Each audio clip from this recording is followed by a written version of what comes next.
Hello प्यारे मित्रों, स्वागत है आप सभी का हमारे यूट्यूब चैनल अनूप स्टडी में। दोस्तों आज की वीडियो में हम लोग लेसन नंबर 7 के सारे न्यूमेरिकल्स सॉल्व कर पाएंगे। ठीक है, इसका जो न्यूमेरिकल्स 11 न्यूमेरिकल्स बचे हैं उसको इस वीडियो में पूरा खत्म कर लेंगे। ठीक है, तो चलिए शुरू करते हैं। 22 नंबर तक पिछले वीडियो में हम लोग सॉल्व कर चुके हैं। इस वीडियो में 23 नंबर से शुरू करेंगे। कहाँ से? 23 नंबर से। तो सुनिएगा 23 नंबर क्या कह रहा है।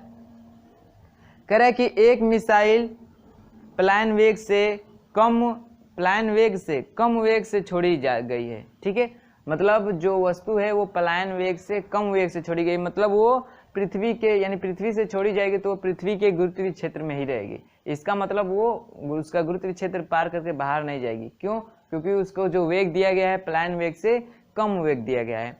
तो कह रहा है उसकी गतिज ऊर्जा तथा स्थितिज ऊर्जा का योग होगा, धनात्मक होगा, ऋणात्मक होगा, शून्य होगा, धनात्मक अथवा ऋणात्मक हो सकता है, जो कि इसके प्रारंभिक मान पर निर्भर करता है। कौन सा ऑप्शन सही है? तो देखिए हम लोगों ने उपग्रह की गतिज ऊर्जा निकाली थी ना। गतिज ऊर्जा क्या निकाला था हम लोगों ने? गतिज ऊर्जा E बराबर ये टोटल एनर्जी थी। ठीक है, टोटल एनर्जी क्या थी? तो U प्लस K थी, यही थी ना। U कितना होता है? तो माइनस कैपिटल G M और क्या स्मॉल m अपान r होता है। और कैनेटिक एनर्जी कितनी होती है? तो ये भी होती है G capital M small m अपान 2r। इतना निकाले थे ना हम लोगों ने। फिर यहाँ से पूरी एनर्जी निकाले थे, क्योंकि जो एनर्जी होती है गतिज और स्थितिज ऊर्जा उसमें दोनों एनर्जी होती है, और दोनों एनर्जी उसके लिए क्या करती है? Total energy. दोनों को योग करेंगे तो टोटल एनर्जी का कार्य करेगा। ठीक है, कब? जब प्लान वेग से कम वेग से फेंकेंगे तब। क्योंकि जब प्लान वेग क्या होता है, हम लोग कौन सा क्वेश्चन सॉल्व करें? 24 नंबर। ठीक है, प्लान वेग क्या होता है कि प्लान वेग वह और न्यूनतम वेग होता है जिससे किसी वस्तु को फेंक दिया जाए तो वह उस ग्रह के गुरुत्वीय क्षेत्र को क्या कर जाएगा? पार कर जाएगा। लेकिन यहाँ पे उसे कम वेग से फेंका जा रहा है, मतलब वो फिर पुनः वापस पृथ्वी पे आएगा। ठीक है, तो उसमें दो तरह की ऊर्जाएं संचित होगी, एक स्थितिज ऊर्जा और एक गतिज ऊर्जा। तो वो ऋणात्मक होगी, धनात्मक होगी, क्या होती है? तो इसको सॉल्व करेंगे तो आपको रिजल्ट मालूम पड़ जाएगा। तो इसको करेंगे तो क्या होगा? एलसीएम होगा हम लोग का क्या? 2r, r से r कैंसिल होगा, कितना होगा? Minus 2g capital M small m और plus g m small m, यही बचेगा ना। देखिए इससे 2gmm में से gmm घटाना है तो क्या हो जाएगा? Minus g capital M small m अपान 2r। देखिए एनर्जी किस में आ रही है? ऋणात्मक आ रही है। कैसे आ रही है? ऋणात्मक आ रही है। तो हम लोग का ऑप्शन कौन सा सही हो जाएगा? 24 का। 24 का ऑप्शन नंबर बी। 24 का ऑप्शन नंबर बी क्या हो जाएगा? करेक्ट हो जाएगा। बात सबको समझ में आई ना? क्योंकि हम लोग फार्मूला हम लोगों ने डिराइव करके निकाला है कि जो ई होता है माइनस जी एम एम अपान 2r होता है। क्यों होता है? क्योंकि इसमें जो कार्य करना पड़ता है हम लोग वो कार्य किस में करते हैं? ऋणात्मक कार्य करते हैं, इसलिए जो ऊर्जा होती है उसमें ऋणात्मक होती है। इतनी बात सबको समझ में आई होगी। चलिए आगे देखिए। सॉरी ये 23 नंबर क्वेश्चन था ना, 23 नंबर था। 24 नंबर देखिए। 24 नंबर क्या कह रहा है?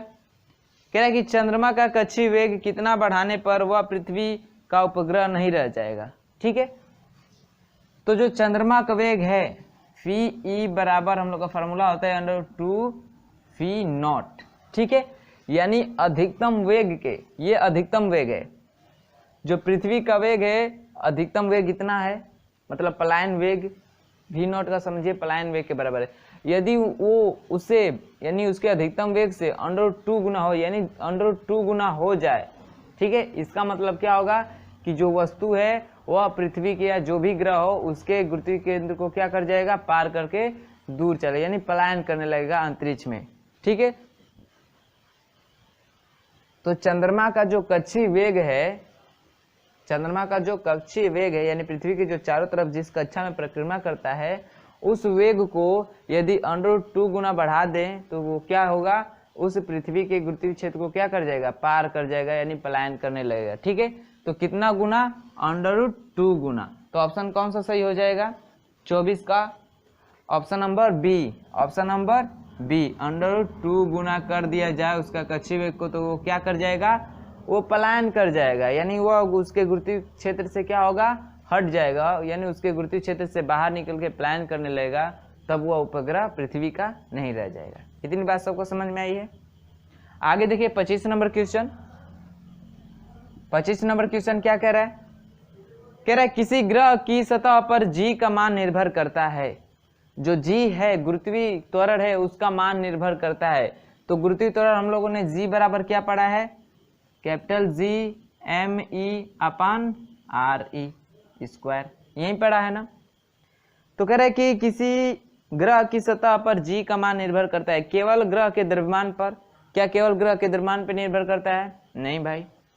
केवल ग्रह की त्रिज्या पर, क्या केवल ग्रह की त्रिज्या पर निर्भर करता है, नहीं।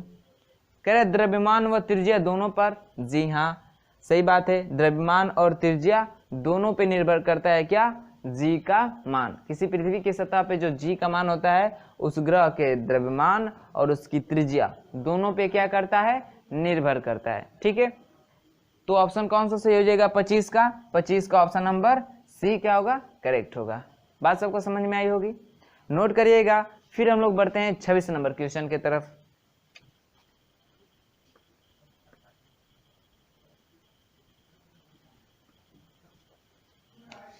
देखिए 26 नंबर क्वेश्चन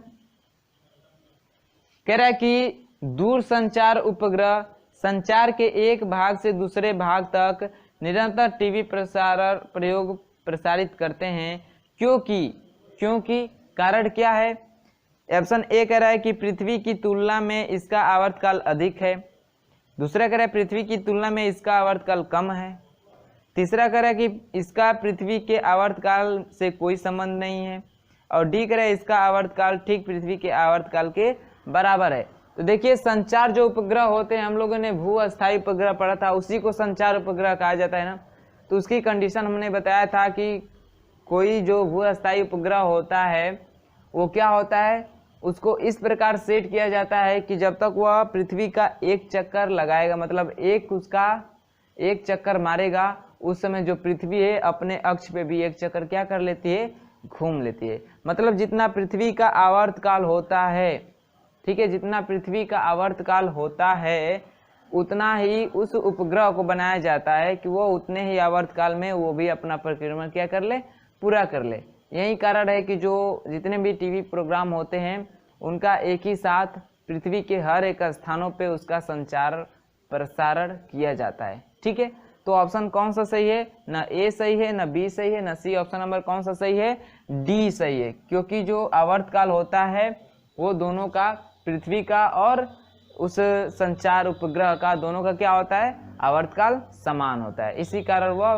पृथ्वी के हर भागों पे जो टीवी प्रोग्राम्स होते हैं, चैनल्स जितने भी हैं, सबको एक समान डिस्ट्रीब्यूट करता है। इतना क्लियर है। चलिए अगला देखिए 27 नंबर क्वेश्चन।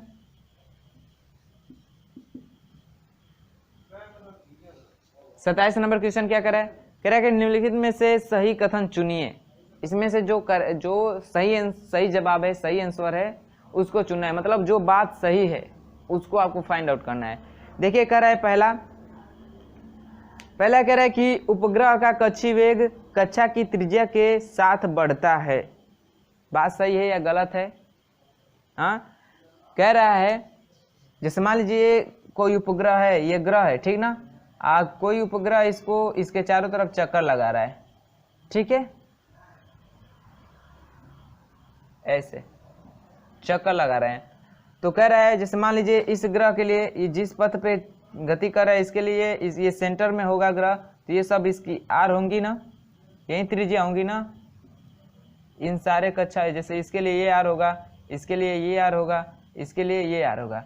तो कह रहा है पहला कि जो उपग्रह की कक्षीय वेग होता है वह त्रिज्या के साथ बढ़ता है। मतलब त्रिज्या बढ़ाएंगे तो क्या इसका जो वेग होगा वो बढ़ेगा? आप ही लोग बताइए। जैसे मान लीजिए आप किसी पॉइंट को बिंदु मान के और उसके चारों तरफ राउंड करिए, ठीक है, एक समान वेग से। ठीक है, मान लीजिए कोई चाल आपने एक चाल से चलिए, राउंड करिए, ऐसे राउंड करते करते कुछ दूरी तक जाइए, दूर होते जाइए उससे, तो क्या देखेंगे आपका जिस चाल से दौड़ रहे थे क्या उसकी चाल बढ़ती जाएगी? ऐसा नहीं होता है। ठीक है, ऐसा नहीं होता है भाई। जैसे अगर चाल बढ़ती जाएगी तो इसका मतलब इस समय जिस मान लीजिए यहाँ था तो जितने समय में एक चक्कर पूरा कर रहा था, यदि इसका वेग बढ़ेगा तो इस ये जो सर्कल है यानी ये जो कक्षा है इसमें यदि इसका वेग बढ़ जाएगा तो जल्दी से गति करेगा, मतलब जल्दी से एक चक्कर पूरा करेगा। लेकिन ऐसा नहीं होता है, जैसे दूरी बढ़ती है उनका जो चक्कर करने का यानी एक परिक्रमण जो होता है उसमें समय बढ़ने लगता है, ठीक है, समय बढ़ जाता है। इसका मतलब वेग जो होता है बढ़ता नहीं है, किसके साथ? त्रिज्या के बढ़ने के साथ। तो पहला जो बात है वो क्या है? गलत है। इसी तरह दूसरा देखिए, पृथ्वी के धरातल से किसी वस्तु का पलायन वेग वस्तु के उस वेग पर निर्भर करता है जिसे उसे दागा जाता है। यानी कोई भी वस्तु है तो जिस वेग से उसे दागा जाता है पलायन वेग उस पर निर्भर करता है? नहीं, ये भी बात क्या है? गलत है। सी कह रहा है कि एक उपग्रह का दोलन काल कक्षा की त्रिज्या पर निर्भर नहीं करता है। ये करता है, जो उपग्रह होते हैं इनका आवर्त काल इनकी कक्षा पर निर्भर करते, कक्षा की त्रिज्या पर निर्भर करता है, लेकिन जबकि ये बोल रहा है कि नहीं करता है। क्योंकि भाई जैसे त्रिज्या बढ़ाएंगे इसको एक चक्कर करने में ज़्यादा समय, जैसे और त्रिज्या बढ़ाए इसको पूरा करने में और ज़्यादा समय लगेगा, जैसे और त्रिज्या बढ़ाए इसको एक चक्कर पूरा करने में यानी एक आवर्त करने में ज़्यादा समय लगेगा। तो समय के जैसे त्रिज्या बढ़ा रहे हैं समय बढ़ रहा है, आवर्तकाल बढ़ रहा है। लेकिन ये कह रहा है कि उपग्रह का जो दोलन काल अथवा आवर्तकाल होता है वो उसकी त्रिज्या पर निर्भर नहीं करता है, करता है। ये भी बात क्या है? गलत है। तो ए बी सी तीनों बातें गलत हो गई। तो सही कौन सा होगा? Option number D. लास्ट एकदम कंफर्म है कि लास्ट इसका क्या होगा? करेक्ट होगा। तो इसका ऑप्शन नंबर कौन सा सही होगा? Option number D. और वो बात क्या है? जो कक्षी वेग यानी कक्षी वेग कक्षा की त्रिज्या के वर्गमूल के व्युत्क्रमानुपाती होता है। यानी जो कक्षी वेग होता है किसी उपग्रह का उसका फार्मूला होता है VE बराबर क्या होता है? √G/m/e/r। ठीक है, तो जो कक्षी वेग होता है उस जो कक्षा है उसकी त्रिज्या के वर्गमूल के व्युत्क्रमानुपाती होता है, बटा में ना यानी व्युत्क्रमानुपाती होता है। तो ये बात क्या है हम लोग की? सही है, यानी जो ऑप्शन नंबर डी है 27 का वो क्या है? करेक्ट है। इतनी बात सबको समझ में। 28 नंबर क्वेश्चन देखिए। 28 नंबर क्या कह रहा है कि कृत्रिम उपग्रह की कक्षा में रेखीय चाल निर्भर नहीं करता है। तो यही फार्मूला है, आप कैसी फार्मूले से निकाल लीजिए। जो v का मान है किस पे निर्भर करता है और किस पे नहीं करता है। तो जो v का मान है वह ग्रह के द्रव्यमान पे निर्भर करता है, त्रिज्या पे निर्भर करता है और गुरुत्वाकर्षण जो नियतांक है उस पे। तो ऑप्शन क्या क्या कह रहा है? कह रहा है कि पृथ्वी के द्रव्यमान पर तो निर्भर तो भाई करता है पृथ्वी के द्रव्यमान पर। कह रहा है कि उपग्रह की द्रव्यमान पर, तो उपग्रह का द्रव्यमान इसमें दिख रहा है? नहीं दिख रहा है। पृथ्वी की त्रिज्या पर, हाँ भाई उसकी त्रिज्या पर निर्भर करता है। गुरुत्वीय त्वरण पर भी निर्भर करता है भाई। जब भी कक्षी वेग होता है इसमें भाई गुरुत्वाकर्षण बल पड़ रहे हैं हम लोग, G बराबर ही होता है G/m/r। गुरुत्वाकर्षण और G में संबंध ये होता है, इसका मतलब G पे भी निर्भर करता है। आपका जो ऑप्शन नंबर बी है उपग्रह के द्रव्यमान पर, इसमें उपग्रह कहीं दिख रहा है? यहाँ पे ME है, न कि ME/m नहीं है, जो दूसरा पिंड है उसके लिए नहीं है। इसका मतलब जो क्या होता है? कृत्रिम उपग्रह का जो कक्षी में जो रेखीय चाल होता है वह उपग्रह के द्रव्यमान पे निर्भर नहीं करता है। तो 28 का ऑप्शन नंबर कौन सा सही होगा? ऑप्शन नंबर बी करेक्ट होगा। ठीक है, इस बात को ध्यान रखिएगा आप लोग। जो कक्षी वेग होती है उपग्रह की वह उसके द्रव्यमान पे निर्भर नहीं करती है, उस उपग्रह के द्रव्यमान पे निर्भर नहीं करती है, पृथ्वी के द्रव्यमान पे निर्भर करती है, उसकी त्रिज्या पे निर्भर करती है। ठीक है, गुरुत्वीय त्वरण पे निर्भर करती है। बात समझ में आई? आगे देखिए 29 नंबर क्वेश्चन। 29 नंबर क्वेश्चन देखिए, कह रहा है कि एक तारे के चारों ओर किसी ग्रह का कक्षीपथ होता है। तो केपलर ने बताया था ना, क्योंकि जो भी भाई जो सूर्य है एक तारा ही है। क्या है? सूर्य एक तारा है और उसके चारों तरफ जो हमारे ग्रह हैं, पृथ्वी है, बुध है, शुक्र है, मंगल है, बृहस्पति है, ये क्या करते हैं? इसके चारों तरफ गति करते हैं। तो केपलर ने बताया था कि जितने भी ग्रह हैं वो जो चंद्रमा का चक्कर सूर्य का जो चक्कर लगाते हैं ग्रह, वो क्या करते हैं? एक दीर्घ वृत्ताकार पथ पे गति करते हैं। किस पथ पे? दीर्घ वृत्ताकार पथ पे गति करते हैं। तो यही पूछा है आपसे कि एक तारे के चारों ओर किसी ग्रह का कक्षीय वेग होता है, वृत्त होता है, एक दीर्घ वृत्त होता है, एक परवलय होता है या एक सरल रेखा होता है। तो कैसा होता है? एक दीर्घ वृत्ताकार होता है। जैसे मान लीजिए सूर्य है तो ऐसे चक्कर लगाते हैं, ऐसे, यानी यहाँ पे दूरी कुछ कम होती है, इसकी अपेक्षा यहाँ पे दूरी क्या होती है? ज़्यादा होती है। ये ऐसा दीर्घ वृत्त होता है, ठीक है। तो कैसे पथ पे गति करते हैं? दीर्घ वृत्ताकार पथ पे, यानी इसका 29 का ऑप्शन नंबर कौन सा सही है? ऑप्शन नंबर बी करेक्ट है। बात समझ में आई होगी। ये बिल्कुल आसान था, सबको मालूम है। देखिए कह रहा है 30 नंबर क्वेश्चन, कह रहा है केपलर ने खोज की थी, यानी केपलर ने किसके बारे में बताया था? अभी हमने बताया कि केपलर ने किसके बारे में, उनका नियम भी हम लोगों ने 3 पढ़ा है। तो उससे क्या आपको पता चलता है कि केपलर ने कौन सा नियम दिया था, किसके बारे में? क्योंकि केपलर का पहला नियम था क्या, कि जितने भी ग्रह होते हैं सूर्य के चारों तरफ परिक्रमा करते हैं तो एक वृत्तीय पथ पे गति करते हैं, पथ पे गति करते हैं। क्या बताया था दूसरा उन्होंने? कि जो सूर्य को मिलाने वाली रेखा होती है वह समान समय अंतराल में समान क्षेत्रफल क्या करती है? तय करती है। यानी जो भी ग्रह हैं उनका जो क्षेत्रफलीय चाल होता है नियत होता है। यानी जो उन्होंने 3 नियम दिए थे वो ग्रहों के गति पे नियम दिए थे, ग्रहों की गति के बारे में नियम दिए थे। तो कि सूर्य के चारों तरफ परिक्रमा करते हैं, वो गति करते हैं, तो क्या क्या होता है, कौन कौन सी घटना होती है। तो उन्होंने क्या बताया था? ग्रहों की गति के नियम दिए थे, इसके बारे में बताए थे। तो ऑप्शन कौन सा सही हो जाएगा केपलर का? ग्रही गति के नियमों की, यानी जो ऑप्शन नंबर सी है किस क्वेश्चन का? 30 नंबर क्वेश्चन के। जो 30 नंबर क्वेश्चन है उसका ऑप्शन नंबर कौन सा सही है? Option number C. जो ग्रह होते हैं उनके गति के नियम में जो होता है नियम, उन्होंने कौन सा दिया? किसने दिया था? केपलर ने। यानी केपलर ने ग्रहों की गति के नियम के बारे में खोज किया था। इतनी बात समझ में आई? चलिए आगे देखते हैं 31 नंबर क्वेश्चन, इसको मिटाते हैं फिर देखते हैं 31 नंबर क्वेश्चन।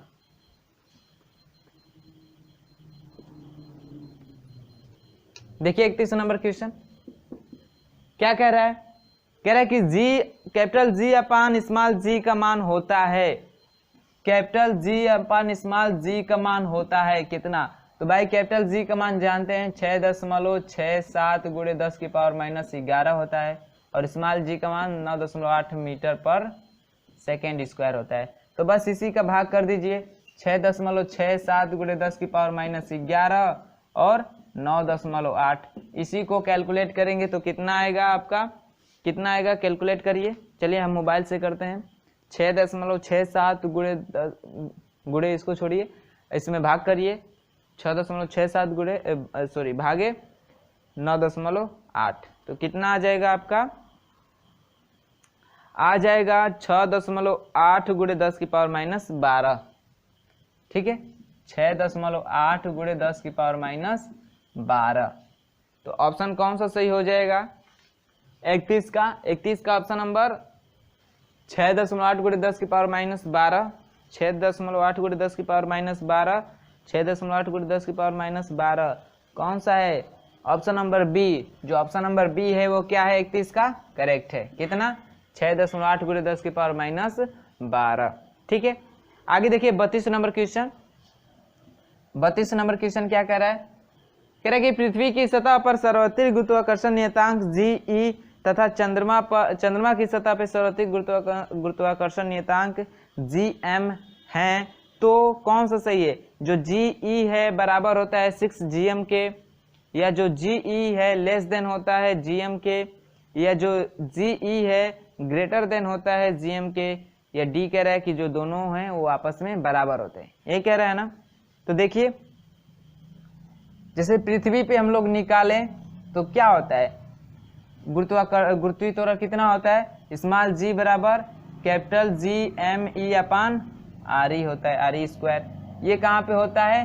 पृथ्वी पे होता है। कहाँ पे? पृथ्वी पे।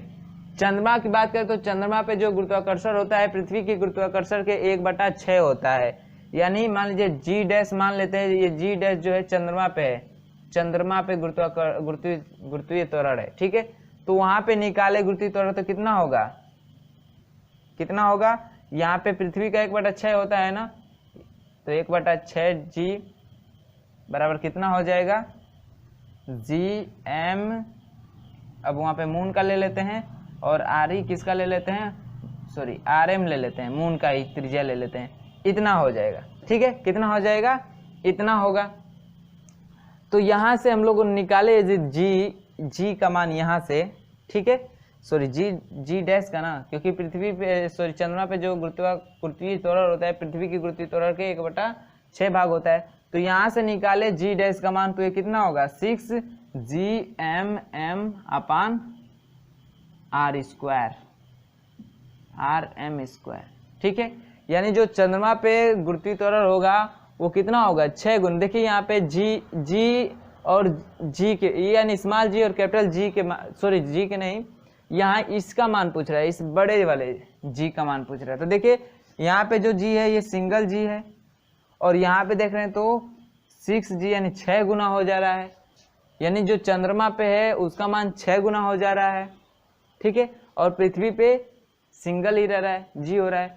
यानी जो चंद्रमा पे होता है सार्वत्रिक गुरुत्वाकर्षण नियतांक वो ज्यादा होता है किसके, पृथ्वी की तुलना में। यानी हम लोग कह सकते हैं कि जो GE है, यानी जो पृथ्वी पे सार्वत्रिक गुरुत्वाकर्षण नियतांक है वो कम होता है किसके, चंद्रमा पे सार्वत्रिक गुरुत्वाकर्षण नियतांक के। इतनी बात समझ में आई है। ठीक है, तो कौन सा ऑप्शन सही हो जाएगा, ऑप्शन नंबर 32 का कौन सा सही हो जाएगा, option number B. Option number जो आपको बी दिख रहा है स्क्रीन पे वो करेक्ट होगा। क्या, जो चंद्रमा पे सार्वत्रिक गुरुत्वाकर्षण नियतांक होता है वो चंद्रमा के सार्वत्रिक गुरुत्वाकर्षण नियतांक से क्या होता है, कम होता है। क्यों,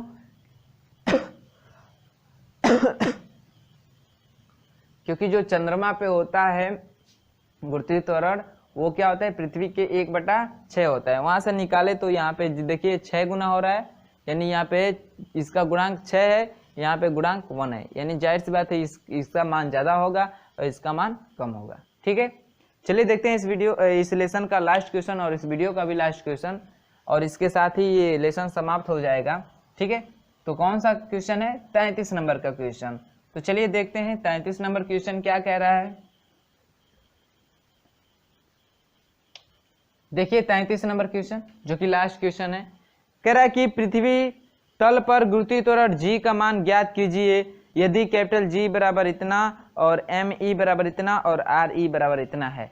मतलब जो G बराबर होता है फार्मूला ना, कैपिटल GME/RE², पृथ्वी पे पूछ रहा है तो भाई यही होगा। तो कैपिटल G का मान रखना है 6.67 × 10⁻11। ME पृथ्वी का मास दे रखा है कितना, तो 6 × 10⁻24 होता है, 6 × 10⁻24। अब बट्टे में RE का मान भी दे रहे, यानी पृथ्वी की त्रिज्या भी दे रखा है कितना, 6.68 × 10⁻6 कितना 6, इसका कर देंगे स्क्वायर। तो इसी को सॉल्व करिए, 6.67 × 6 गुणे, देखिए 10⁻11 है, 10 है, घटा दीजिए कितना हो जाएगा 10⁻3 हो जाएगा। ये कितना हो जाएगा 1, यानी 4 में से 1 गया 3, 2 में से 1 गया, 4 में से 1 गया 3, 2 में से 1 गया 1। अब बटे में कितना हो जाएगा 6.68 गुणे 6.68 गुणे 10⁻6 दूना 12। ऐसी को कैलकुलेट कर देंगे तो मान आ जाएगा किसका, जी का, जो कितना आता है 9.83 मीटर पर सेकेंड स्क्वायर। कितना आता है 9.83 मीटर पर सेकेंड स्क्वायर। यहाँ से कटाएंगे तो यहाँ पे सिर्फ 10 बचेगा। ठीक है, और इसका सब गुणा करके सब डिवाइड करेंगे तो कितना आएगा 9.83 मीटर पर सेकेंड स्क्वायर, जो कि आपके पृथ्वी पे किसका मान है, ये गुरुत्वीय त्वरण का मान है। तो ऑप्शन कौन सा सही हो जाएगा, ऑप्शन कौन सा सही हो जाएगा 33 का 9.83, option number B. Option number B क्या होगा आपका, करेक्ट होगा। ठीक है दोस्तों, सब समझ में आया है, सारे क्वेश्चन समझ में आए होंगे और आपको वीडियो अच्छा लगा होगा तो वीडियो को लाइक करिए, चैनल को सब्सक्राइब करिए और साथ ही बेल आइकन को प्रेस करके हमारे साथ जुड़ जाइए, ताकि जितने भी हम लोग वीडियो अपलोड करें उसके सारे नोटिफिकेशन समय से आपको मिलते रहें। तो चलिए आगे हम लोग पढ़ेंगे अब प्रकाश के लेसन। ठीक है, प्रकाश के लेसन में मिलेंगे, प्रकाश वाले चैप्टर को पढ़ेंगे, जिसमें से एक चैप्टर हम लोगों ने पढ़ा है, उसका सेकेंड चैप्टर हम लोग क्या करेंगे, स्टार्ट करेंगे। तो चलिए मिलते हैं अगले वीडियो में, तब तक के लिए बाय बाय, धन्यवाद।